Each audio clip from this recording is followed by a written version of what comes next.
l'Océanique chez lui. Échange entre Brunet et Gauthier. Gauthier, oh là, obstruction très nette et on a pu s'amener en contre-attaque dans le cadre de l'Océanique. Là, c'est dangereux. Tessé a bouché et le but. La rondelle sur le retour, la rondelle a poursuivi son chemin.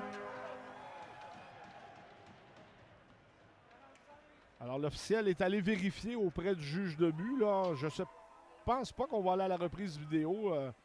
Le juge de but semblait bien convaincu. Et la réaction des joueurs des Mooseheads aussi, qui ont levé les bras rapidement. Alors, 14-17. Oh là, belle passe au centre et on s'amène seul avec Robert et superbe arrêt de la mitaine aux dépens de... Il va d'une remise et ce sera 3 contre 1. L'Océanique Dumoulin s'approche. Le tir sur réception de Véro et on donne la réplique là au gardien. Un très bel échange malgré tout là, de la part de l'Océanique et on repart de plus belle. Liam Kidney. Quelle manœuvre! Et dans ses côtes! Oh, quel superbe but de Liam Kidman qui marque son premier depuis son acquisition.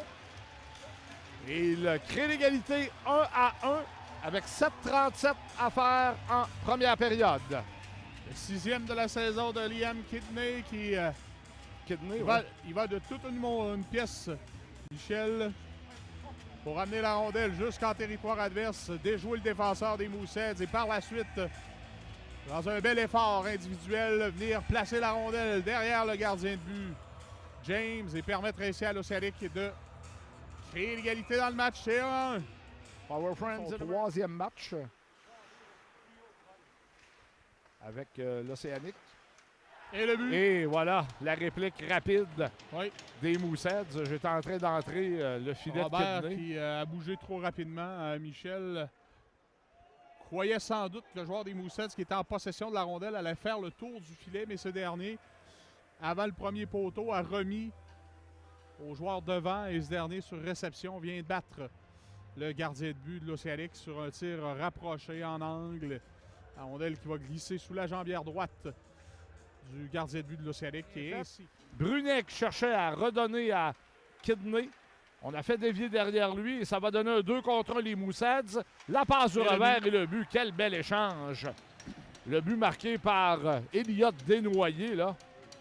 Et la passe était parfaite de Jake Furlong. Et même si on savait Yannick Furlong allait tenter la passe, il l'a quand même réussi. Alors, il fallait qu'elle soit exactement au bon endroit. Ouais, on a rapidement relancé l'attaque du côté des Mooseheads d'Halifax. Et ça a donné une attaque en surnombre. Bel échange. Dover, Dumoulin, on peut dire qu'ils prennent les choses en main. Là, encore une fois, on est seul.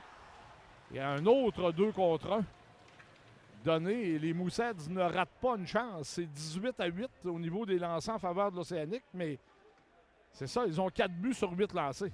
Et 2 ou 3 sur des 2 contre 1. L'opportunisme, Michel, de la part des Mooseheads. La finition est là. Le numéro 11 qui alimente bien est Desnoyers. Jordan Dumais, 34e mention d'assistance cette saison. Hors position, mais ça n'a pas fonctionné. 2 contre 1. On s'approche. Belle feinte et un autre arrêt superbe, cette fois contre Cam Thompson. Jusqu'à maintenant dans le match. Drover en possession. Tente une passe qui touche un patin. Ça revient à Brunet. Véro sur réception. Et le but qui est marqué possiblement par Alexander Gaudio. Alors, deuxième filet de l'Océanique à ses 12 dernières occasions en supériorité numérique. Et voilà le premier objectif de rencontrer. On ramène l'écart à 2 buts. 16-15 à faire en deuxième période. C'est 4-2 Halifax. Le tir de Véro qui a été partiellement bloqué par le défenseur des Mooseheads et la rondelle ainsi beaucoup. De la part de Mathis Gauthier là, qui empêche qu'on complète un autre 2 contre 1. Là, c'est Mathieu et le but! Cam Thompson! Quelle belle passe de Jacob Mathieu et Thompson qui avait eu quelques opportunités, comme la plupart de ses coéquipiers en première période. Ben, concrétise et deuxième but sans riposte de l'Océanique depuis le début de la deuxième. Et subitement, c'est 4-3. Michel, à force d'essayer, à un certain moment donné, James va l'échapper. C'est passé sur la dernière séquence. Belle attaque des joueurs de l'Océanique avec une belle entrée en territoire adverse. On coupe la rondelle est libérée. Et là, ben, on est seul. Le tir et le but. Biasca complètement oublié. Et c'est très triste pour l'Océanique. Là, il restait seulement 12 secondes, comme Yannick vient de le dire. Et Biasca qui a été... Il y avait 8 joueurs d'un côté de la patinoire et Biasca de l'autre côté. Et la rondelle s'est rendue à lui. Alors, il a pu bien prendre son temps, bien viser. Et avec 10 minutes 2 à faire en troisième période, Halifax reprend 2 buts d'avance, 5-3. Oui, but marqué en avantage numérique, comme Michel l'a mentionné. Là, Biasca qui a été oublié dans le haut de l'enclave. En retrait pour Why Not.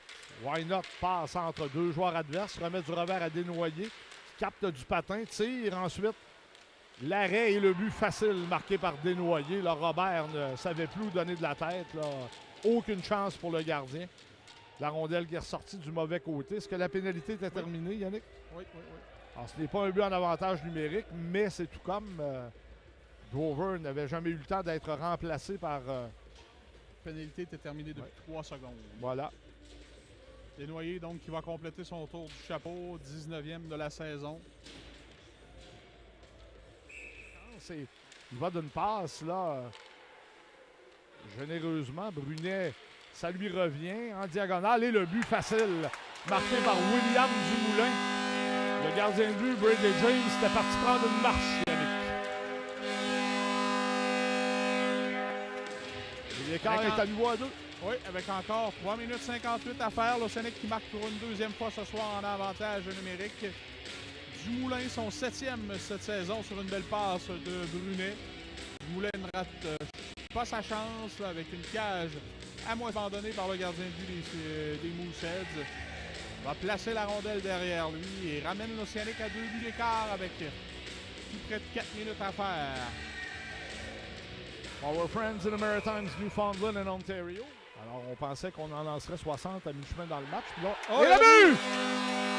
Oh, qu'est-ce qui s'est passé? Je pense que le gardien Jones a commis une bévue là-dessus. J'ai hâte de voir la reprise parce que c'était vraiment inattendu. Jones est en possession de la rondelle derrière le filet, ne semblait pas pressé tant que ça. Et subitement, c'est 6-5, 2,35 à faire. C'est pas fini. Oui, il ne reste pas seulement que 30 secondes de Michel avant de réduire l'écart à un seul but. Donc la rondelle, tout simplement interceptée. Autant qu'ils le peuvent. Gauthier déjoue un adversaire, remet par la bande et c'est intercepté par Desnoyers qui va marquer son 4e but du match. Et probablement, là, quoique c'est toujours un écart de 2 buts, on ne sait jamais. 7-5. Les Mooseheads qui prennent l'avance. Alors, là, c'est Mathis Gauthier qui a été trop gourmand en territoire neutre. Il était le dernier joueur de l'Océanique. Il avait l'opportunité de possiblement diagonale pour lancer dans le fond de la zone des Mooseheads. A plutôt tenté une passe à son coéquipier qui était très